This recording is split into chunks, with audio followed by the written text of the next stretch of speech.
नमस्कार दर्शकों, मैं हूं अर्जुन मिश्रा और आप देख रहे हैं विराट न्यूज 24 लाइव चैनल। जनपद श्रावस्ती इकौना के इस समय नगर पालिका चेयरमैन जो है प्रतिनिधि नसीम चौधरी अधिवक्ता हमारे साथ मौजूद हैं। और नसीम चौधरी जी, आपसे ये जानना चाहेंगे जैसे कि मीटिंग आपके पार्टी के द्वारा हुआ है, उस मीटिंग का क्या पर्पस रहा है? सबसे पहले आपको बहुत बहुत धन्यवाद जो आप आए मेरे आवाज़ पे। आप जनता और पार्टी की बात को जानने के लिए, इसके लिए आपको बहुत बहुत शुक्रिया। देखिए, पार्टी लगातार काम कर रही है, बूथ स्तर पर, सेक्टर अध्यक्ष पर, जिला स्तर पर, प्रदेश स्तर पर।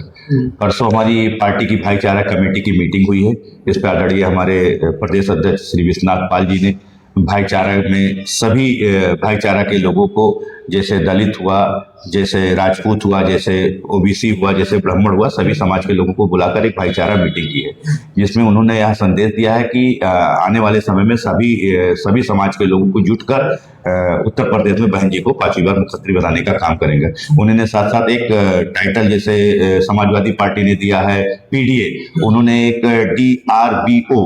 DRBO निकाला है। DRBO का मतलब भी उन्होंने बताया है, D से दलित, R से राजपूत, B से ब्राह्मण, O से ओबीसी।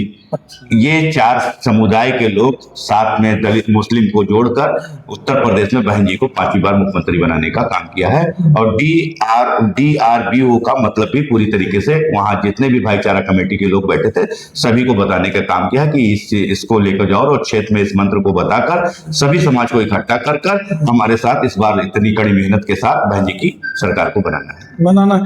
जैसे कि पीडीए की बात अभी आपने किया, पीडीए में पिछड़ा, दलित, अल्पसंख्यक, यानी वो 3 को लेकर चले, बाकी सभी को जो है समाज से उन्होंने बहिष्कृत कर दिया।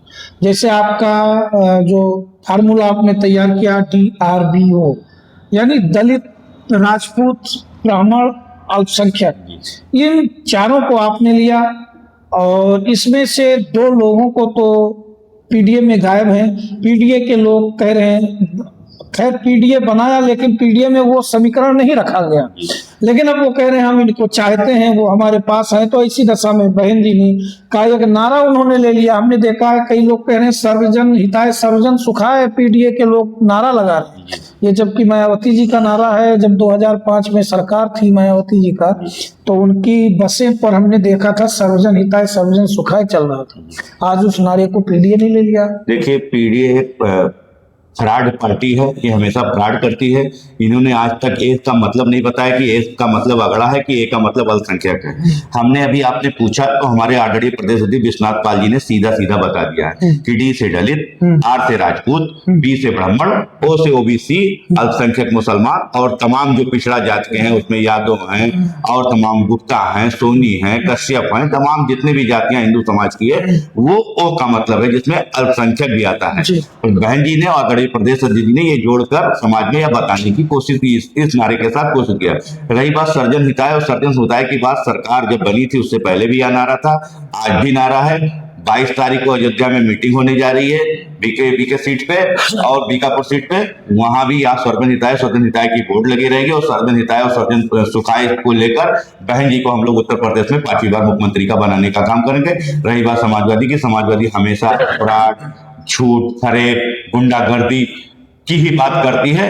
हम हमेशा सर्जन हिताय सर्जन सुखाय की बात करते हैं। क्या नसीम जी, जिस प्रकार से सत्ता पक्ष या तमाम चीजें चल रही हैं लोगों के बीच में, जैसे जैसे चुनाव नजदीक आ रहा है, ऐसे में ये देखा जा रहा है क्या तमाम ब्राह्मण समुदाय में या सवर्ण समुदाय जैसे राजपूत सवर्ण में कई जातियां आ गई, तो क्या ऐसे में सरकार के प्रति या भाजपा के प्रति कोई नाराजगी देखी जा सकती है? देखिए, रही बात राजपूतों की, ठाकुरों की, वो यही देश में राजा रहा है, वो खुद समझदार है।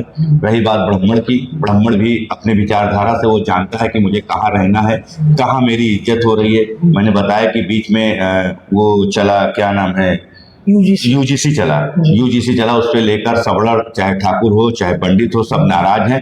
तो ठाकुरों को भी पता है कि मुझे कहाँ रहना है और ब्राह्मणों को भी पता है कहाँ रहना है। रही बात ओबीसी की, जो ओबीसी समाज जब बहन जी की गवर्नमेंट थी या बहन जी ने ओबीसी को जब नेतृत्व दिया तो सबसे ज्यादा अगर कोई नेतृत्व में बहन जी की हिस्सेदारी था तो ओबीसी समाज का था। उसमें तमाम लोगों को विधायक बनाया गया, मंत्री बनाया गया, 98 मंत्रालय सब कई समाज के साथ ओबीसी वर्गों के साथ थे। 58 मतलब मंत्रालय अलग अलग, मतलब 58 लोगों 204 सीटों में 98 लोगों को बहन जी ने मंत्री भी बनाने का काम किया था। उसमें तमाम ज्यादा से ज्यादा लोग ओबीसी के लोग थे। तो अब रही बात है कि समाज में सब पूरी तरीके से जान रहे हैं, सेंट्रल में बात हो रही है कि इस बार उत्तर प्रदेश में बहन जी की सरकार बनने जा रही है। और मैं जिस तरह क्षेत्र में चल रहा हूं, मैं देख रहा हूं, लोगों से सलाह ले रहा हूं, मीडिया से बात कर रहा हूं, अधिकारियों से बात कर रहा हूं, तो ये कहीं ना कहीं अंदर गुप्त मीटिंग में यह चर्चा चल रही है कि इस बार उत्तर प्रदेश में बहन जी की आने वाले समय में जो 2027 या 26 नवंबर दिसंबर में अगर चुनाव होगा तो इस बार उत्तर प्रदेश की 5वीं बार शिशुरी लेडी आयरन महिला इस उत्तर प्रदेश की मुख्यमंत्री बनेंगी। जैसा कि मैंने ये भी देखा है, वो दौर भी देखा है, आज का दौर भी मैं देख रहा हूँ, लोगों के बीच में जो चर्चाएं चल रही हैं, लोग कह रहे हैं कुछ बदलाव की नीयत देखी जाए। और ऐसी दशा में जैसा कि क्षेत्र की जो जनता है उसमें ये देखा जा रहा है कानून व्यवस्था जिस प्रकार से, अभी ले लीजिए बिजली मंत्री जी का ले लीजिए, जो है उनका कल एक पोस्ट वायरल हुआ कि 10% बिजली बढ़ोतरी दर कर दिया गया, लेकिन उनको आज तक जानकारी नहीं। हाँ, तो वो चलता है, भाजपा है ना। हमने कहा था कि ये भाजपा पार्टी है, भारतीय जनता पार्टी हमेशा धरातल पे कुछ करती नहीं, कागज पे करती है। देखिए अभी पर्चा लीक का मामला हुआ है। केवल ये नीट की परीक्षा नहीं, चाहे लेखपाल की भर्ती हो, चाहे पुलिस की भर्ती हो, चाहे होमगार्ड की भर्ती हो, कोई भी अगर युवा का अगर मामला है उस हर मामले में पर्चा लीक होता। तो भारतीय जनता पार्टी सारे कामों में असफल रही है, कोई भी काम उसका सफल नहीं रहा है और ना उसका सफल रहेगा। इसी सब सोच से जनता पूरी तरह बहुजन समाज पार्टी से जुड़ रही है क्योंकि 2007 से लेकर जो 12 तक हमारी बहुजन समाज पार्टी की जो गवर्नमेंट थी, जनता ने देखा कि उत्तर प्रदेश में 12 के बाद 12 से 17 समाजवादी बनी और 17 से 27 तक भारतीय जनता पार्टी बनी रही। उन्होंने कोई काम नहीं किया। यह सब सोच कर ये उत्तर प्रदेश की जनता फिर से बहुजन समाज पार्टी पर एक बार विश्वास करकर उनके शासन को बढ़िया देश चलाने वाला, उनके शासन में बढ़िया काम करने वाला, युवाओं को नौकरी देने वाला, महिलाओं को सुरक्षा देने वाला, इसके वजह से उत्तर प्रदेश की जनता इस बार बहुजन समाज पार्टी से जुड़कर फिर से मैं कह रहा हूं कि आने वाले समय में 26 में चुनाव हो, नवंबर दिसंबर में या 27 में हो, और 27 में होगा तो भी बहन जी सरकार उत्तर प्रदेश की मुख्यमंत्री बनेगी और 26 नवंबर दिसंबर में होगा तब भी बहन जी उत्तर प्रदेश में होंगी। दूसरी चीज यह हो रहा है, समाजवादी पार्टी अगर चुनाव लड़ रही होती तो कह रही है, कभी शाम को सुनते होंगे कि फला का टिकट हो गया, सुबह सुनते होंगे कि फला का टिकट हो गया। ये हमेशा बहुजन समाज पार्टी के लोगों को और आरोप लगाते हैं कि भैया वहां तो पैसा चलता है, यहाँ क्षेत्र में किसी भी सीट पे आप चले जाइए, कहीं बात हो रही है कि 3 CR दे दीजिए, कहीं बात हो रही, समाजवादी की बात कर रहा हूँ, कहीं सुबह पता चलता है 5 CR हो गया, कहीं पता लगता है नहीं वो पुराने लोगों को ही लड़ाया जाएगा, कहीं पता लगता है कि पुराने लोग तो पैसा वसूल रहे हैं गाँव में जाके। तो समाजवादी पार्टी सभी एक दूसरे को आपस में लड़ाने का काम करती है, यानी वो आपके कहने का मतलब बोली लगती है, बोली लगती है।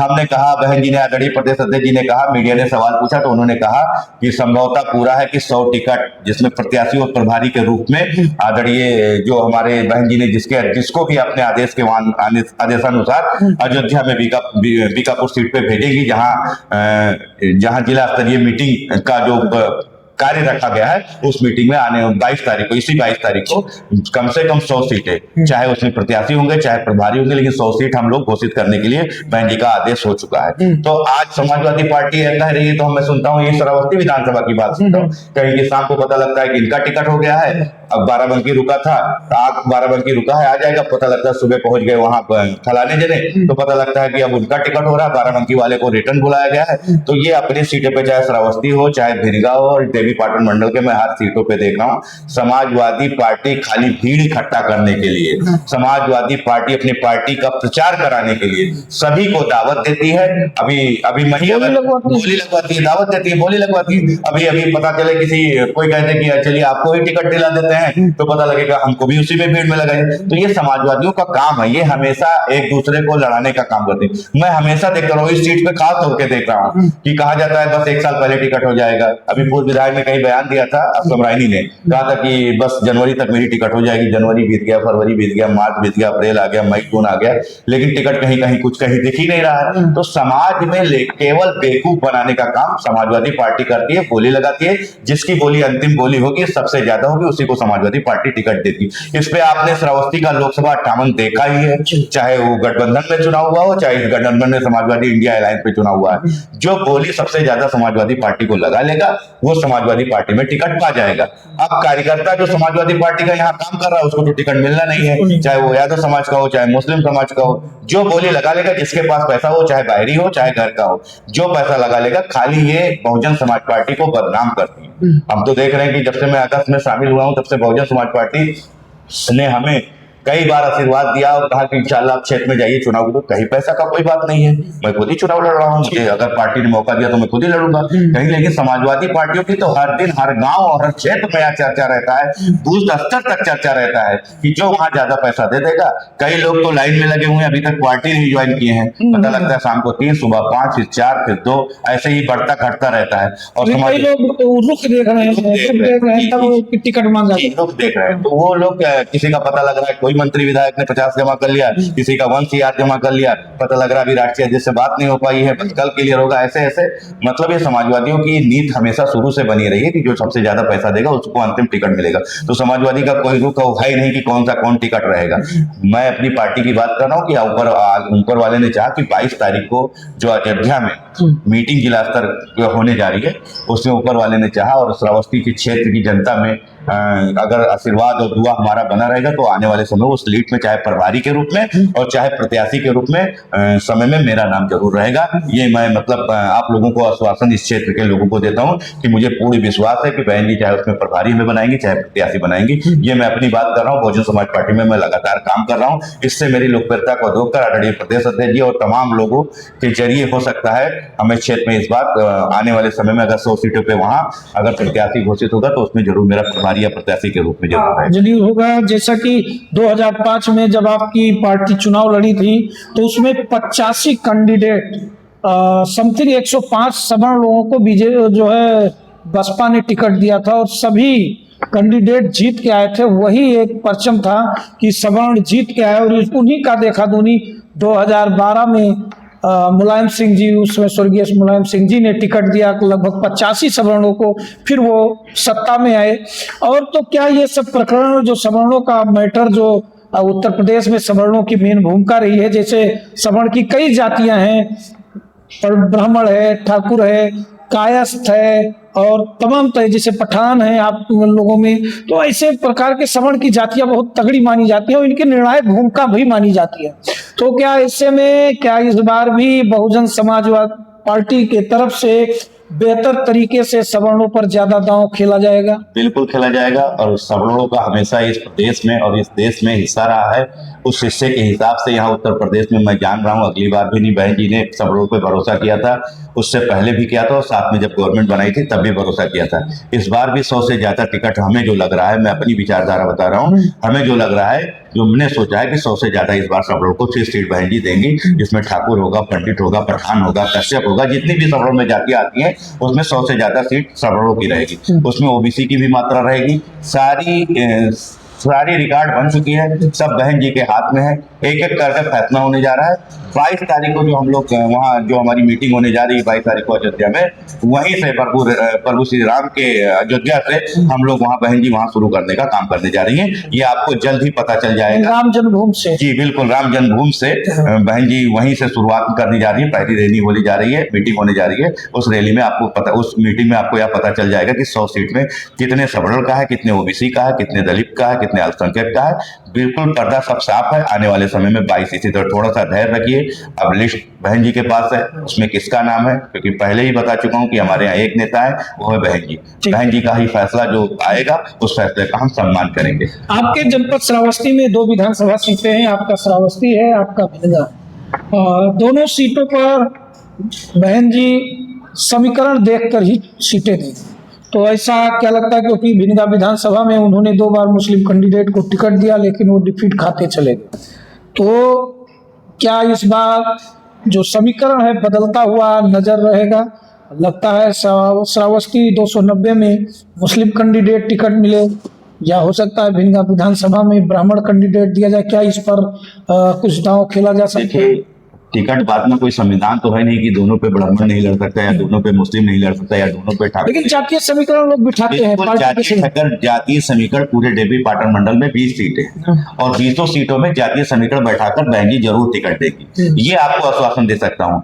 अब हो सकता है कि अगर प्रभाव ज्यादा हो, मुसलमानों का ज्यादा हो, मुस्लिम चुनाव जीत सकता है तो एक जिले में 2-2 मुस्लिम हो सकते हैं, एक जिले में 2-2 पंडित हो सकते हैं, इसमें कोई। लेकिन देवी पाटन मंडल में जो हमारा जो जोन है, उस जोन में समीकरण बैठा के सभी को टिकट दिया जाएगा, जिसमें कुर्मी बिरादरी का भी होगा, वर्मा बिरादरी का, जिसमें अल्पसंख्यक भी होगा, ब्राह्मण भी होगा, ठाकुर भी होगा, दलित भी होगा। सभी समाज के वर्गों का ध्यान रखकर मुझे लग रहा है कि बहन जी टिकट को फाइनल करेंगे। उसमें हर बार ऐसा भी होता है, ऐसा नहीं है कि नहीं। जैसे अगली बार वहां मुस्लिम लड़ा था भिनगा में, यहाँ ब्राह्मण लड़ा था, तो अब हो सकता है कि अगर दोनों सीट पे अगर मुस्लिमों का चर्चा हो या सीट जीत सकते हैं। देखो, हम लोगों को जीत के सीट देना है और सीट जीत के बहन जी को मुख्यमंत्री बनाना है, और बहन जी भी दोनों सीटों पे बाखूबी नजर रख रही हैं, देख भी रही हैं। उनके कार्यकर्ता, उनके जो कैडर्स के लोग हैं, वहां तक संदेशा पहुंचा रहे हैं। तो इसमें कोई बहुत बड़ी बात नहीं है। ये तो देवी पाटन मंडल में 20 सीटें हैं, 20 सीट में जातीय समीकरण देखकर चुनाव लड़ा जाएगा, और हो सकता है कि श्रावस्ती और भिनगा में एक मुस्लिम लड़े, एक पंडित लड़े, या एक वर्मा लड़े, या एक मुस्लिम लड़े, क्या हो सकता है 2 मुसलमान लड़े। ये तो बहन जी का फैसला है, जो बहन जी का फैसला होगा वो हम लोग सामान्य रूप से मान्य करेंगे। तो दर्शकों, नसीम चौधरी जी 290 विधानसभा श्रावस्ती से टिकट मांग रहे हैं, लगे हुए हैं जी जान से, और बसपा के कट्टर और अनुयायी पूरी तरह से नेता हैं और बराबर काम भी कर रहे हैं क्षेत्र में। इनकी चर्चा भी क्षेत्र में होती है, क्योंकि हम चलते हैं, आप जानते हैं। तो टिकट की दावेदारी प्रस्तुति है। 22 तारीख के बाद हम लोग भी दुआ करेंगे कि इनको टिकट मिले, और हम लोग भी चर्चा में बेहतर तरीके से इनके इस चीज को ज्यादा से ज्यादा बढ़ाएं। नसीम जी, क्या कहना चाहेंगे आप? थोड़ा मैं अपनी श्रावस्ती की जनता को संदेश याद देना चाह रहा हूँ कि कुछ समाजवादी के पार्टी के लोग अफवाह फैला रहे हैं कि बसपा पूरी तरीके से खत्म होगी। मैंने देखो हर समय जातीय का चुनाव आंकड़ा बताया। ये उत्तर प्रदेश है, यहाँ जातीय चुनाव होता है, जातीय पे चुनाव होता है। जातीय आंकड़ा आपने देखा है कि मैंने पहले ही कहा कि 1,24,500 कुछ वोट लगभग मुस्लिम समाज के हैं, जिसमें अगर 65-70% भी अगर पोल होता है, तो अगर 65-70% हो तो 80-85 हजार मुस्लिम वोट पोल होंगे। लेकिन फिर भी आप कह रहे हैं कि बहुजन समाज पार्टी के पास वोट कहाँ रह गया। जब मैं उनसे कहना चाहता हूँ कि जब 7 से 12 तक बहुजन समाज पार्टी सरकार बनी, तो 12 से 17 तक समाजवादी पार्टी की सरकार बनी। जब 12 से 17 तक चुनाव हुआ था, तो कहीं कहीं भारतीय जनता पार्टी का 5,000 वोट था अयोध्या की कई सीटें पे, कहीं 20,000 था, कहीं 15,000 था। लेकिन जब 17 पार्टी में जब समाजवादी से उनकी चुनाव होती है, तो भारतीय जनता पार्टी सरकार में आ जाती है। तो जो ये गुमराह कर रहे हैं कि कहीं आपका 5,000 वोट है, कहीं आपका 15,000 वोट है, कहीं आपका 20,000 वोट है, आप कैसे लड़ेंगे? तो उनको मैं यह संदेश देना चाहता हूं कि पिछला रिकॉर्ड उठा के देख लीजिए, चाहे समाजवादी का रहा हो और चाहे भारतीय जनता पार्टी का रहा हो। ये चुनावी दौर है, ये उतार चढ़ाव ये राजनीति है, ये उतार चढ़ाव चलता रहता है।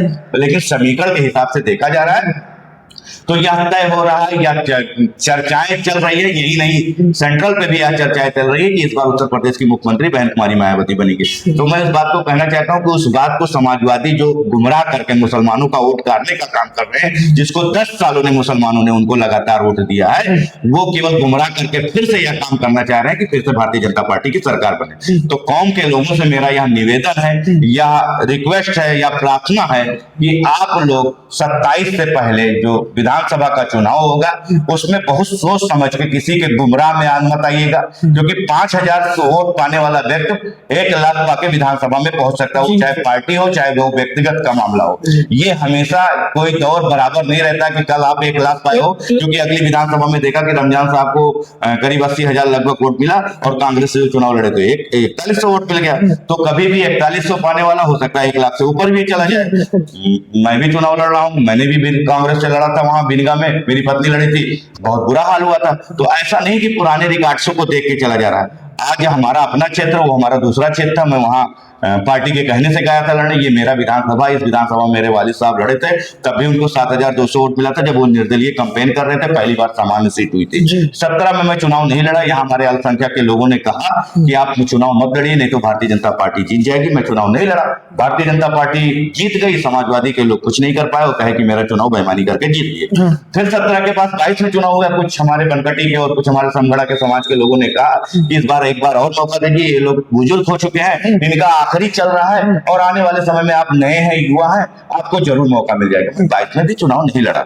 इस बार मैं उन्हीं लोगों से जिन्होंने मुझे हमेशा रोका था, उन्होंने मुझे आशीर्वाद दिया, मुझे मेरे लिए दुआ कहा और कहा इंशाल्लाह आप चुनाव लड़िए, हम लोग आपके साथ रहेंगे आने वाले समय में। तो अब उनका वक्त खत्म हो गया। 2 बार उनको मौका दिया गया, 2 बार जनता ने खूब अल्पसंख्यक पे खूब जोर लगा के पैसा भी दिया, वोट भी दिया, खूब जोर लगा के वोटिंग किया। लेकिन ये बार बार जब हारे तो एक ही चीज याद बताए कि हमारी बेईमानी हो गई। तब जब वो मुसलमान और अल्पसंख्यक, ओबीसी और सभी लोगों के वर्ग को मिलकर इनको जब वोट देते हैं तो उनकी काउंटिंग में गिनाने की हिम्मत नहीं रहती है। तो मैं कह रहा हूं कि अल्पसंख्यक के लोग, अगर आपको लगे कि मैं इस लायक हूं, आपने मुझे आशीर्वाद और दुआ देकर इस क्षेत्र में श्रावस्ती में भेजा है, आप वोटिंग कराइए। गिनती कराना हमारा काम है।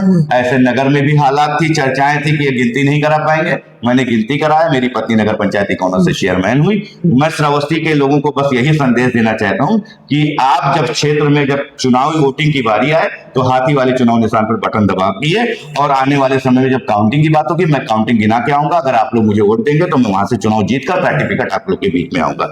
इसी के लिए बहुत बहुत धन्यवाद आपको। और नसीम चौधरी जी की बातों को चैनल के माध्यम से पहुंचाने का काम जो हम लोग करते हैं उसको आप लोग सुने, क्योंकि जिस प्रकार से नसीम चौधरी जी बेबाक अंदाज में बोलते हैं, क्योंकि युवा नेता हैं, युवा जोश में हैं, अल्पसंख्यक नेता हैं, इन्होंने अपने समुदाय, अपने समाज के लोगों से अपील जो की है उस पर ध्यान रखने की जरूरत है। और आरोप प्रत्यारोप राजनीति में एक दूसरे पर लगाए जाते हैं, कीचड़ उछाले जाते हैं, लेकिन समय और दौर सबके बदलते रहते हैं। जैसा नसीम चौधरी जी का कहना है, आप इस मुहिम पर देखिए, बंगाल में चुनाव होते थे, बीजेपी 500 वोट नहीं जिता पाती थी, लेकिन आज बीजेपी वहां सरकार बना ली। तो ये कहना लोगों को कि फला व्यक्ति का वर्चस्व खत्म हो गया या फला पार्टी का, क्योंकि मायावती जी का रोल यहाँ यूपी में बहुत बड़ा है। एक छुपा रुस्तम की तरह कहीं ना कहीं वो उभर कर आ भी सकती हैं, क्योंकि वो दौर लोग याद करते हैं। तो आने वाले समय में ये वक्त बताएगा 2027 का चुनाव, और नसीम जी को, चौधरी जी को 290 का जो टिकट आप लोग दुआ करें मिले, आप लोगों के बीच में रहें और कम से कम जिताएं, तो आपका विकास भी होगा, आपके क्षेत्र का विकास होगा। तो देखते रहें विराट न्यूज 24 लाइव चैनल। धन्यवाद, नमस्कार।